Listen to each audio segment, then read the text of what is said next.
الله رب کریم سره د دې دنیا معمولی د مچر د وزر برابر قدر وي الله رب کریم به کافر ته یو ګټ او به هم نه وي ورکړي حالانکه ما ورته ګورو فرعون هامان شداد پشان کې ظالمان کافران جابران د دې دنیا بادشاهان الله رب کریم ګرځولي دي معلومه دا شوه چې الله رب کریم سره د دې دنیا قدر نشته او د دې دنیا بینک بیلنس مال و متاع جاه و جلال دا د دې دنیا کامیابی نه ده کامیابی د دې دنیا دا د الله رب کریم عبادت دی الله رب کریم ته بندگی ده د الله رب کریم ته عاجزی ده ویر فریاد دی دا اصل کې د دنیا کامیابی هم ده او د آخرت کامیابی هم ده دا په اصل کې د دنیا کامیابی هم ده او د آخرت کامیابی هم ده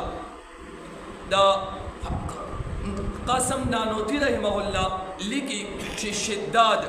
یو پیرا الله رب کریم اسرائیل علیه السلام نه تپوس وکړو و اے اسرائیل ته خو د خلقنا روحنا اخلي خلقنا ارواح قبض کې ای داسې چرته کې سو واقعیا درته پیښه شوې ده چې ته لږ باندې کې خفه شوی په هغې باندې تا ته په هغې روح اخیستو ترس راغلی وي نو جبر اسرائیل ورته فرمایي وی ای الله په دوو ځایونو کې ما ته ترس راغلی په هغې باندې وی کوم ځای اوس الله رب کریم ته خو علم دی وی کوم ځای کې وی ای الله یو کشتۍ په دریاب کې روانه وه ډېر شي خلک پکې موجود وو تا حکم وکړو چې د دوی نه ارواح واخله هغه کشتۍ واوړېده ما روحونه اخیستل شروع کړل یو زنانه پاتې شوه هغه په یو تختې باندې وه هغه تخته په اوبو کې روانه ده د هغې د یرې د وجې نه هغه حامله وه حمل ټهراو شو بچی وشو تا حکم وکړو ای اسرائیله د دې مور نه روح واخله او دا بچی په دې حالت کې پرېږده ما ته په دې ماشوم باندې ترس رالو چې ای الله دا ماشوم به آخر څه کوي چې مور ته نه وملاړه شي دا ماشوم به په دې دریاب کې بالکل ترې تنها د ړومبۍ ورځې ماشوم دا په دې تختې باندې څه کوي ما ته په هغه ماشوم باندې ترس رالو او دویم هغه انسان چې شداد چې هغه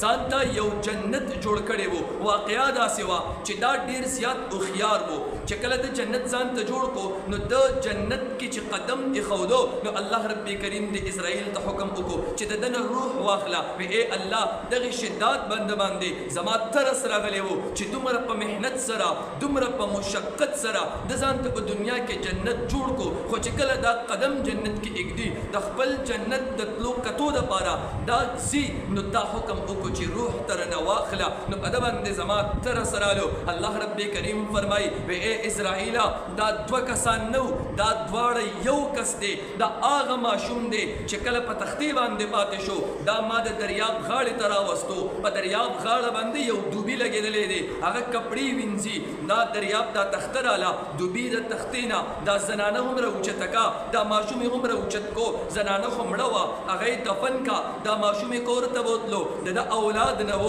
دا یې بچی خپل وګرځولو دا صاحب اولاد شو دی دوبي د دې ماشوم تربیت شروع کو دا ماشوم ډېر هوښیار هم و ډېر سمجدار هم و ډېر چالاک هم و په یو لاره باندې دا ولاړ دی د بادشاهانو یو قافله تیریږي اسونه تیریږي دا یو غاړې ته ودرېدو چې زه د بادشاهانو دا قافله ووینم د قافلې شاته و عموما یو اسپی داسې را روان و چې د قافلې نه به څه پاتې کېدل هغه به د اسپی راغېستل یعنې بچه و مال به راغونډولو نو شاته اسپی ته یو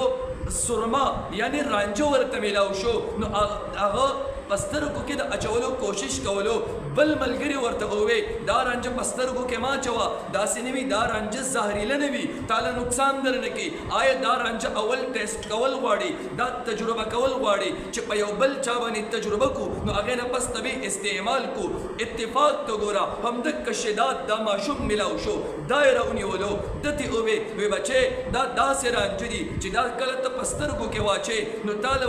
په ځمکه کې هر یو شی داسې ښکاري لکه څنګه چې تاله په آینه کې خپله چهره ښکاري چې کله یې دې ماشوم ته په سترګو کې رانجه واچول په حقیقت کې هم داسې و خو دا ماشوم ډېر چالاک و ډېر هوښیار و هغه چغې جوړې کړې وی ای ماله خو هېڅ هم نه ښکاري زه ړوند شومه دا رانجه خو ټول خراب دي نو دغه اسپیانو د یرې د وجې نه رانجه وغورځول ماشوم یې هم په ځای پرېښودو او لاړل دا ماشوم هغه رانجه راواغېستل او کور ته رالو هغې نه پس ته چې دا رانجه استعمالول نو هر څه به ورته ښکارېدل لکه څنګه چې نن سبا دا معدنیاتو معلومولو ولا مشینان وي خلک هغې باندې معدنیات معلوموي چا ورته اکسویټر یې لګیا کړي وي چا ورته چاړونه لګولي وي په مختلفو طریقو سره د ځمکې نه معدنیات راوباسي همدغه رنګې شداد ته به په ځمکه کې سونا چاندي هر څه به ورته ښکارېدل هغه به راایستل ډېر مالدار شو الله رب کریم بادشاهت ورکو بیا چې کوم د الله ولا خلقو تبلیغ ولا خلقو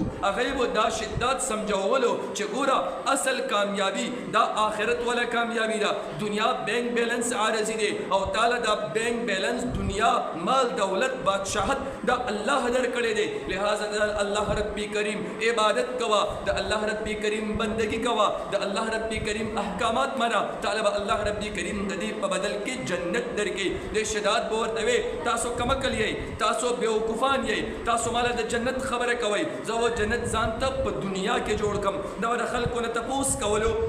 لکه څنګه چې نن سبا مونږه سرچ کوو د بل هغه شان دي تپوسونه کول د جنت هغه نقشه یې ځان ته جوړه کا او بیا یې ګلکاران لګیا کړل او په سونو ایکړ ځمکه یې ونیوله ولې بادشاه دی مال دولت دی ورسره او هغه د جنت نما یو ټایپینګ یو کاپی پیسټ جنت یې ځان ته جوړ کو چې کله جنت ته دننه کېږي نو الله رب کریم اسرائیل ته حکم وفرمایلو چې اوس د دنا روح واخله نو غرض مې خبرې دا و چې کچري الله رب کریم سره د دې دنیا قدر وې نو بیا الله رب کریم د کافرانو ته یو ګوټ او به هم نوی ورکړي خو د افسوس